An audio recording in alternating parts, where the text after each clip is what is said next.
برنامه سیاسی و تحلیلی دیدگاه. درود، شوکتی محمد هستم و برنامه تحلیلی دیدگاه را برایتان تقدیم می کنم. کی هاست که کمک ها و قرض هایی که به تاجیکستان سرازیر می شوند پیگیری می کنیم. به نظر می نماید بعضی کمک و قرض هایی که به تاجیکستان وارد می شوند خیلی شبهه‌ناک هستند. انیق است که قرض دادن و کمک و صدقه دادن های اینستیتوت های اقتصادی و کشورها به تاجیکستان منفعت های البته در آنها نهفته اند. هیچ یک کشور و یا سازمان بدون منفعت کمک نمی کند. این فهم است. اما چه سیره در مناسبات بانک آسیایی رشد و حکومت تاجیکستان نهفته باشد؟ بیایید با هم بررسی میکنیم. بانک آسیایی رشد جداسازی کمک نوبتی به بازگشت یعنی گرانت به تاجیکستان به مبلغ 50 میلیون دلار را تصویب کرد. این مبلغ طبق اطلاع نمایندگی این بانک برای سرعت بخشیدن به رشد بخش خصوصی با راهی ساختن سیستم مالیوی پایدار، افزایش دسترسی به خدمات مالیوی و بهبود مدیریت مالیوی استفاده خواهد شد. نمایندگی بانک آسیایی رشد در تاجیکستان میگوید این گرانت در چهارچوبه مرحله اولی برنامه بهبودی بخش مالیوی و مدیریت مالیوی جدا شده است. یعنی قرار است برای اجرای این برنامه باز هم گرانت های دیگری با مبلغ بیشتر جدا شود. همگی 5 روز قبل همین بانک آسیایی رشد کمک دیگری به بازگشت به تاجیکستان را تصویب کرده بود. بانک آسیایی رشد روز 4 دکبر قرار جداسازی کمک به بازگشت به مبلغ 105 میلیون دلار برای تقویت اجرای اصلاحات جاری و بالابری پایداری مالیوی بخش انرژی تاجیکستان را تصویب کرد. در یک هفته 2 کمک به بازگشت به مبلغ 155 میلیون دلار. و این اولین و آخرین کمک قرض‌های بی‌برکش بانک آسیایی رشد نیست.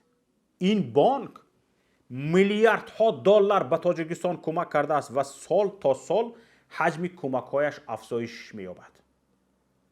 بیش از پیش.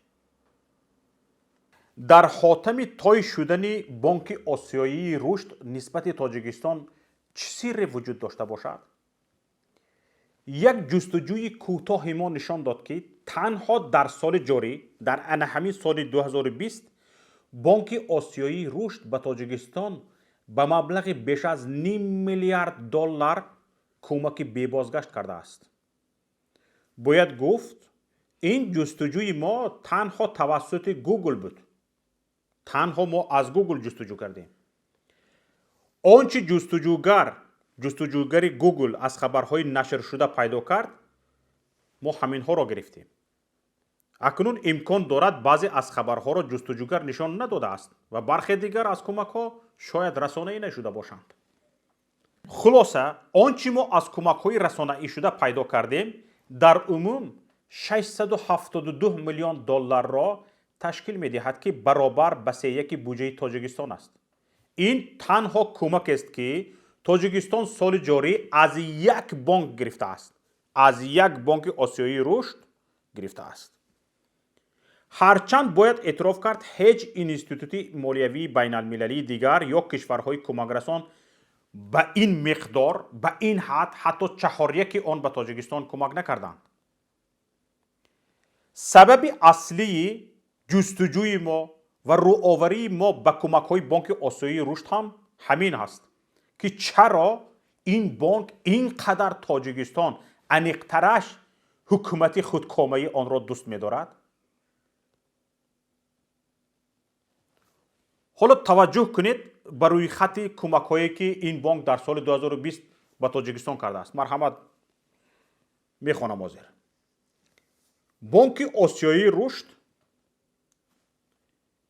100 میلیون برای دستگیری بودجه سال 2020، 50 میلیون برای دستگیری اقتصاد، 41 میلیون سرمایه گذاری برنامه بهبودی تامین آب و بهداشت در دوشنبه، 136 миллион барои таъмири нерӯгоҳи обии барқи Сарбанд, 1 миллион барои беҳбуди амнияти озуқаворӣ, $100,000 барои вазорати тандурустӣ дар моҳи май, $50 миллион барои мубориза бо COVID-19 дар моҳи июн, $30 миллион барои кӯмак ба муҳоҷирон дар охири моҳи июн, $100 миллион иловагӣ барои мубориза бо COVID-19 дар моҳи июл, $2.5 миллион иловагӣ барои мубориза бо COVID-19 дар моҳи август, $10 миллион барои рушди сайёҳӣ дар моҳи август, $15 миллион барои беҳбуди мудирияти захираҳои обӣ дар моҳи сентябр, $1.5 миллион барои кумитаи ҳолатҳои фавқулодда дар моҳи сентябр, $1 миллион дар шакли кӯмаки тиббӣ дар моҳи сентябр, $67 миллион барои беҳбуди нигоҳдории шабакаи роҳҳо дар охири моҳи ноябр, $10 миллион барои таҳкими кӯли сарес дар ҳамин моҳи ноябр, $1 миллион дар шакли кӯмаки тиббӣ дар моҳи ноябр, $105 миллион барои тақвияти иҷрои ислоҳоти ҷорӣ дар барқи тоҷик дар санаи 5 декабр, $50 миллион барои суръат бахшидан ба рушди бахши хусусӣ ҳамин рӯз 10 декабр. ҳамчунин имсол тибқи барномаҳои чандсолаи чанд маблағи дигар ба кишвар дода шудааст ки мо онро ба ҳисоб нагирифтем. як гранти $105 миллион барои ҷорикунии низоми биллингӣ дар барқи тоҷик дар аввали сол зикр шудааст ки бинобар яксон будани рақам ва гирандаи грант бо маблағи ҳафтаи гузашта тасвиб шуда мо онро ба ҳисоб нагирифтем. дар ҳоле ки ҳадафи грант гуногун аст, агар ин як неву ду грант бошад, пас маблағ ба $800 миллион дакка мехӯрад. $800 миллион дар як сол. соли гузашта низ Бонки Осиёии Рушд ба Тоҷикистон маблағҳои зиёд кӯмак кардааст. дар соли 2019 мо барои дароз нашудани матлаб танҳо сетои онро зикр мекунем. $10 миллион барои дастгирии рушди сайёҳӣ, $110 миллион барои сохтмони 30 километр роҳи обигарм Нуробод, $67 миллиону 200 ҳазор шоҳроҳи Душанбе Бохтар. дар умум соли гузашта портфели кӯмакҳои Бонки Осиёии Рушд ба Тоҷикистон $768 миллион ташкил медод ки $686 миллион он ё худ 89%-ашро грантҳо ташкил медоданд. грантҳо яъне ин пулҳое ки Тоҷикистон мегирад баргашта наметиҳад. бахши аъзами кӯмакҳои ин бонк ба соҳаи энергетика ва транспорт мебошад ки мутаносибан ба 45.1% ва 29.5% аз кӯмакҳои умумии он ба Тоҷикистон аст. ин сабаби дигар таваҷҷӯҳи мо ба масъалаҳои ҳамкории Тоҷикистони Бонки Осиёии Рушд буд ки бадтар дар ин бора гап мезанем. ҳаҷми кӯмакҳои Бонки Осиёии Рушд ба Тоҷикистон дар 2 соли охир бо суръати чашмгире рушд кардааст. тибқи оморе ки дар вохӯрии намояндаи ин бонк бо раисҷумҳури Тоҷикистон Эмомалӣ Раҳмон дар аввали соли гузашта зикр шудааст, ин бонк, Бонки Осиёии Рушд, то он замон ба Тоҷикистон $1 миллиарду 800 миллион қарзу кӯмак кардааст. дар ҳамин ҳол танҳо дар 2 соли охир кӯмакҳои Бонки Осиёии Рушд ба Тоҷикистон ба $1.5 миллиард наздик мешавад. $1.5 миллиард дар 2 сол. ин ҳам дар ҳолест ки аҳамият диҳед тамошобинони азиз. қарзи Тоҷикистон аз Бонки Осиёии Рушд то охири августи имсол ҳамагӣ ба $287 миллиону 300 ҳазор баробар буд. як бонк 287 миллиону 300 ҳазор қарз метиҳад, $1.5 миллиард садақа метиҳад. ҳамин шубҳаовар нест? агар қарзу кӯмакҳои ин бонк бо қарзу кӯмакҳои Эксимбонки Чин муқоиса шавад, таносуби қарз бо кӯмак комилан баръакс аст. қарзи Тоҷикистон аз Эксимбонки Чин ба $2 миллиард наздик мешавад. $2 миллиард. аммо кӯмакҳои бебозгашт, яъне грант, тамоман ночиз аст. одам ҳайрон мешавад. бо кӯмакҳои Бонки Осиёии Рушд ба фасодзадатарин соҳаҳо, кӯмак ба фасодзадатарин соҳаҳо, Бонки Осиёии Рушд таҳлилгар дорад, тадқиқгар дорад, мониторинг мекунад, дар Тоҷикистон намояндагӣ дорад. бояд онҳо донанд ки кадом соҳаҳо дар чӣ ҳол қарор доранд. не инҳо ҳамин хел хазон бар ин аз болои соҳаҳои фасодзадаи Тоҷикистон пулро мерезанд. ҳамин хел миллион не, дар 2 сол $1.5 миллиард қарзи додаи ин бонк ақаллан $300 миллион намешавад. анамин яке аз сабабҳои таваҷҷӯҳи мо ба муносиботи Бонки Осиёии Рушд ва Тоҷикистон, чуноне ки гуфта гузаштам, ҳамин аст. самти кӯмакҳои ин бонк аст. бахши аъзами кӯмакҳои ин бонк ба соҳаи энергетика равона шудааст. аниқтараш ба ширкати барқи тоҷик, ширкати монополие ки беш аз 10 сол аст, барои бозсозиаш $100 миллион қарзу гирант гирифта шудааст ва камтарин нишоне аз бозсозӣ дида намешавад. ҳамин дар 10 соли охир касе гуфта метавонад ки ҳамин ширкати барқи тоҷик чанд қадам пеш рафт? бубинед, ҳамагӣ 6 моҳ пеш ин ширкат бо Бонки ҷаҳонӣ барои ҷалби $134 миллион кӯмаки бебозгашт, яъне грант, шартнома имзо карда буд. фасодзадатар ва зараровартар аз барқи тоҷик ширкате дар ҷаҳон шояд вуҷуд надошта бошад. бо вуҷуди ҷалби қарзу грантҳои ҳангуфт барои бозсозӣ, ин ширкат солона $4.1 миллиард зарар мекунад.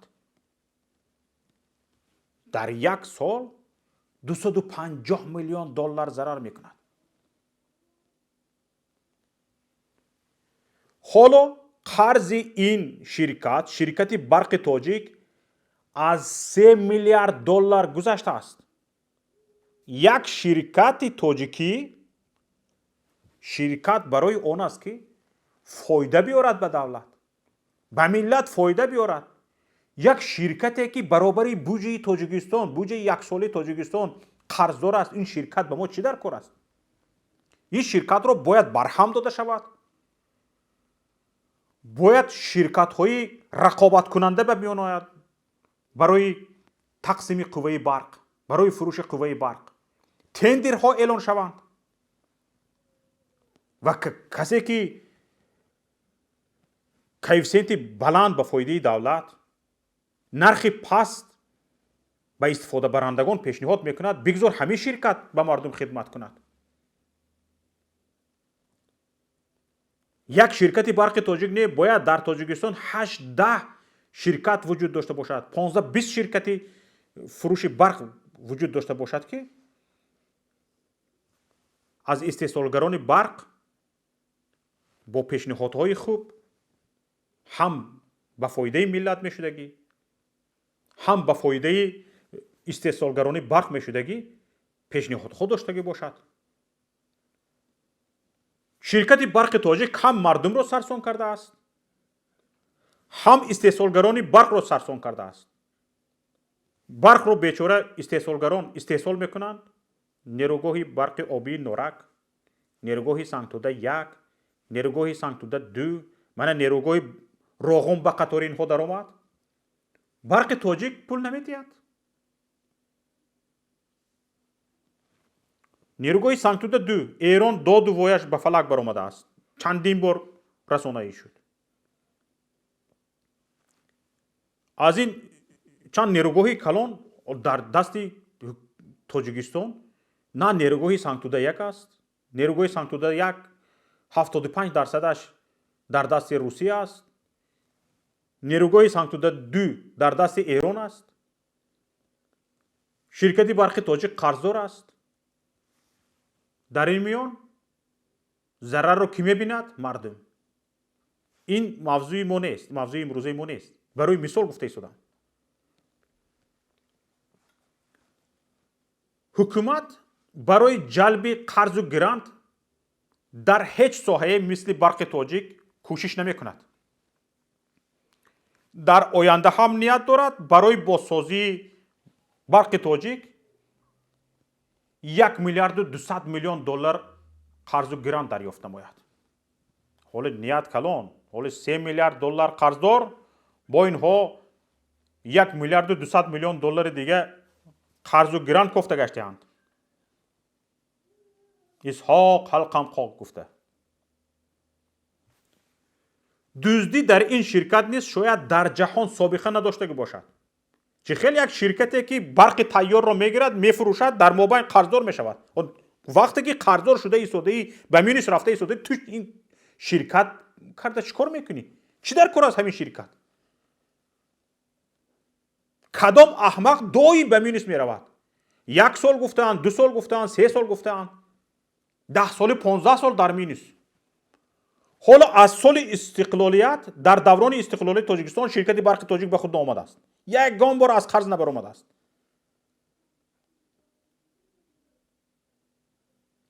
фасод, фасод, фасод. танҳо дар 3 шабакаи ин ширкат чанд моҳ қабл, ҳамин 2-3 моҳ пештар, додситони дуздии 65 миллион сомониро кашф кард. 65 миллион сомонӣ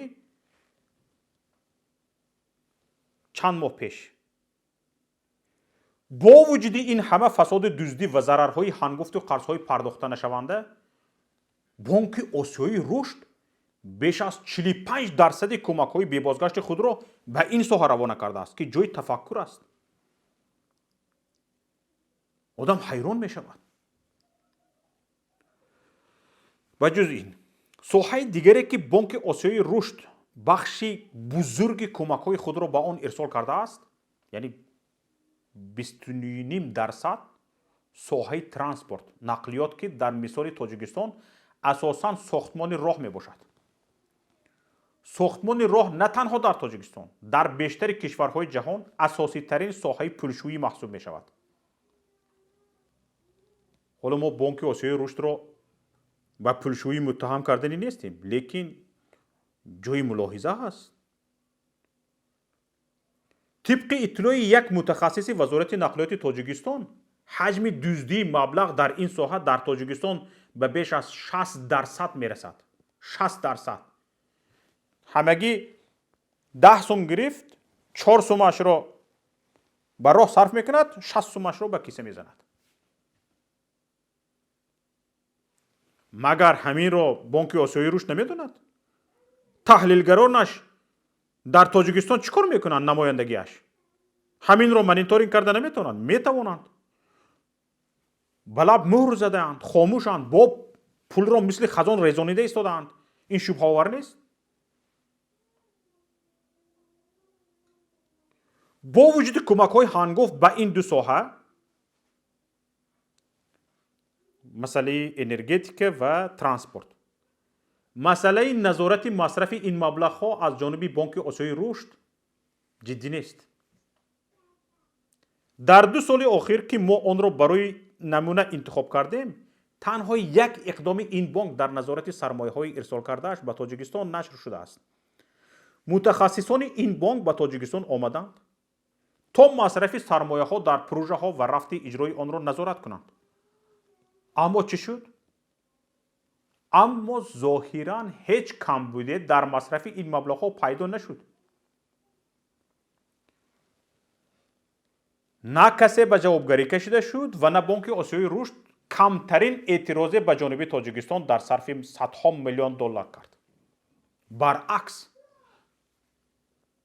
баръакс ҳаҷми кӯмакҳои ин бонк афзоиши бештар ёфтанд, дар ҳоле ки ҳатто кӯмакҳои ғизоӣ дар тоҷикистон пурра дуздида мешаванд ва ҳатто 10% он ба дасти мардум намерасад. бовар кардан ба ин кӯмакҳои молиявӣ аз ҷумла кӯмакҳои ҳотамонаи Бонки Осиёии Рушдро агар гӯем ки ашхоси муайян ба киса намезананд, хеле содда лафӣ аст. тамошобинони гиромӣ, мо тасмим гирифтем таҳқиқи ҳамин масъаларо идома медиҳем ва аз мутахассисон, коршиносон, кормандони вазорати молияву нақлиёт, бонки миллӣ ва дигар ниҳодҳои марбута ки дилашон ба ин ватану ин миллат месӯзад ва мехоҳанд аз дуздии ҳаққи ҳалоли миллат пешгирӣ кунанд, даъват мекунем бо мо дар ин самт ҳамкорӣ кунанд ва кӯмаки худро дариғ надоранд. шумо низ тамошобинони гиромӣ, ҳар чӣ маълумоте дар ин бора доред, лутфан ба мо ирсол кунед. инҷо поёни барномаи имрӯзии мост. тамошобинони азиз, лутфан зери навор аломати лайкро пахш кунед. ҳар чӣ қадаре тугмаи лайк пахш шавад, ҳамон қадар зиёд ин навор дар шабакаи ютуб тавсеъ мешавад. боқӣ дар паноҳи аллоҳ бимонед. хайр, бо умеди дидор дар рӯзи дигар. барномаи сиёсӣ ва таҳлилии дидгоҳ.